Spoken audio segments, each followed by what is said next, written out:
శివగారు ఏదో చెప్పారు, వెనకాల నా హెల్ప్ ఉందని. ఫెస్టివల్స్ ఫర్ జాయ్ అన్నది తను ఎప్పుడు స్థాపించిందో కూడా నాకు తెలియదు. తనందుకు తను స్థాపించి ఇలాంటి కార్యక్రమాలు బోల్డ్ అని చేస్తూ వచ్చింది. ఇందులో ఈసువెత్తు సహాయం కూడా నాది లేదు. ఎప్పుడైనా వచ్చి నాకు చెప్తే అవునా వెరీ గుడ్ మంచి పని చేయి బాగా చేయని చెప్పడం తప్ప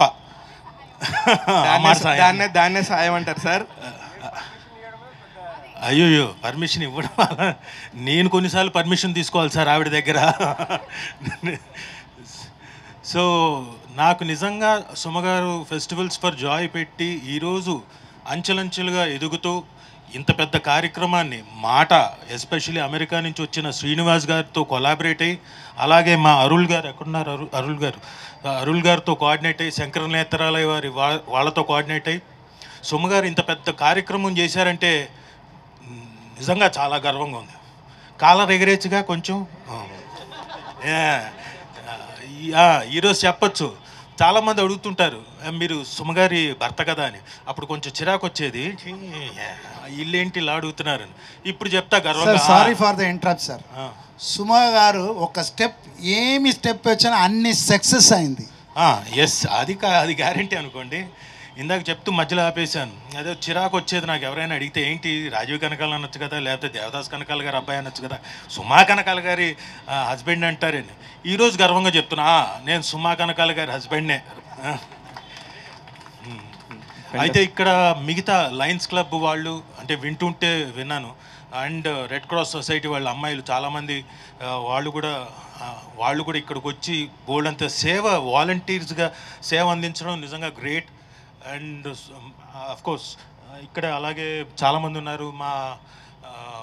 మావాడు విజయ్, వీళ్ళందరూ కలిసి ఈ స్టేడియంని మంత్రి గారి దగ్గర తీసుకొని ఒక 10 రోజులు 11 రోజులు ఇవ్వడం అంటే మాటలు కాదు. అలాగే మంత్రి కోమటిరెడ్డి వెంకటరెడ్డి గారికి థ్యాంక్స్ చెప్తూ వీళ్ళు వెంటపడి సార్ మాకు ఇలా మంచి కార్యక్రమానికి కావాలంటే ఆయన కూడా సహృదయంతో ఈ పర్టికులర్ స్టేడియంని ఇవ్వడం.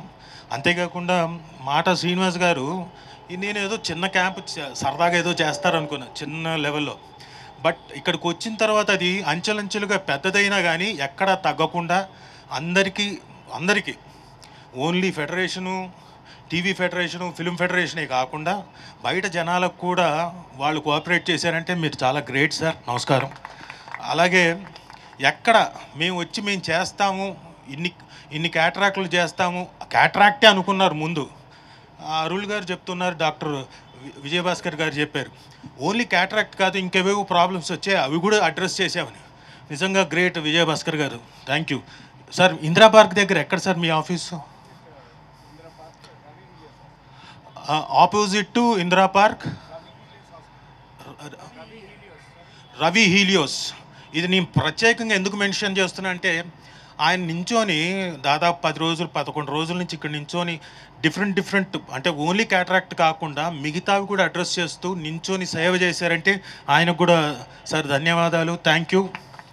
అలాగే మా అరుళ్ గారు, ఆయన వచ్చిరాని తెలుగులో కూడా చాలా అద్భుతమైన స్పీచ్ ఇస్తారు. అలా ఇవ్వడమే కాదు, మనిషి పట్టుదల. ఇక్కడికి రాకముందు అంటే బిఫోర్ ది క్యాంప్ స్టార్టెడ్ ఒకరోజు మా ఇంట్లో కలిశారు. ఆయన తెలుగులో చాలా వరకు మాట్లాడారు, బాగా మాట్లాడారు. ఆయన తాలూకు పట్టుదల అంటే నేను డిఫరెంట్ క్యాంప్స్ చేశాను సార్, ఇక్కడ తెలంగాణలో ఫస్ట్ బస్సు మీకోసం ఏర్పాటు చేస్తున్నాం, it should be a success అన్నారు. అప్పుడు అనుకున్నది ఎంత అంటే నేను విన్నది ఎంత అనుకున్నా అంటే 200 మంది వస్తే చాలు, 200 నుంచి 300 మంది వస్తే చాలా పెద్ద సక్సెస్ అనుకున్నారు. టుడే 2000 2000 మంది అంటే మాటలు కాదు, లీప్స్ అండ్ బౌండ్స్. అంటే దాదాపు 10 రెట్లు జనాలు వస్తే కూడా వాళ్ళు చేశారంటే సార్ உங்களுக்கு எங்களோட நன்றி நமஸ்காரம். So you will be hale and healthy. We wish that you should be hale and healthy. ఇంకా ఇలాంటి కార్యక్రమం బోల్డ్ అని చేయాలని మనస్ఫూర్తిగా కోరుకుంటున్నాం. అలాగే శ్రీనివాస్ గారిని కూడా, సార్ మీరు అక్కడెక్కడో ఉన్నా కానీ మా ఆశీస్సులు మీకు ఎప్పుడూ ఉంటాయి. చిన్నవాడినైనా ఆశీస్సులు, చిన్నవాడినో కాదో తెలియదు కానీ ఆశీస్సులు మాత్రం ఉంటాయి. Thank you. మీ మాటకు మా సపోర్ట్ ఎప్పుడు ఉంటుంది, ఇది నా మాట.